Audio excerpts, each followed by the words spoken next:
Περάσανε ήδη 2 μήνες από τότε που βάλαμε τα μαλάκια μας περίπου. Και τώρα έφτασε η στιγμή να κάνουμε το λεγόμενο PRP. Τι είναι το PRP τώρα και για ποιο λόγο θα το κάνουμε, θα το μάθουμε σε λίγο. Αλλά το πρώτο πράγμα που πρέπει να κάνουμε για να το πετύχουμε αυτό, φυσικά είναι να πάμε από τη Σένεκα. Νόμιζα ότι ήταν λίγο πιο μακριά.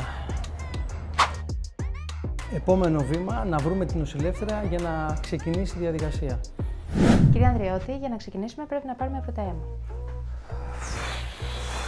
Θα κάνουμε τοπική, Ναι. Τοπική για να μου πάρεις αίμα εννοεί.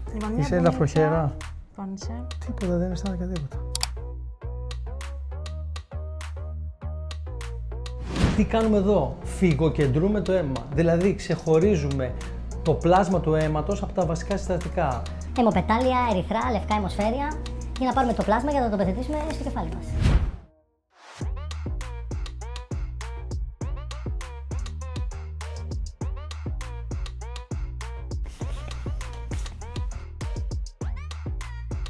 Λοιπόν, τώρα έχουμε ξεκινήσει τη θεραπεία PRP, η οποία μας την κάνει ο γιατρός μας και αν θέλει θα μας πει για ποιο λόγο την κάνουμε αυτή τη θεραπεία. Λοιπόν, το PRP είναι μια πολύ καλή θεραπεία κατά της τριχόπτωσης και μια θεραπεία που βοηθάει στην ενδυνάμωση του τριχωτού της κεφαλής καθώς και στην αύξηση του όγκου της τρίχας.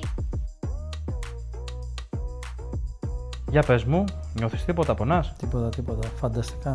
Και πόσο θα διαρκέσει όλο αυτό το πράγμα, γιατί έχουμε και δουλειές. Όπως είδες και εσύ, είναι μια διαδικασία που γίνεται πολύ γρήγορα, διαρκεί περίπου 20 με 30 λεπτά. Πολύ ωραία. Και μετά τι κάνουμε, είμαστε κομπλέ? Μετά είσαι ελεύθερος να κάνεις άσκηση.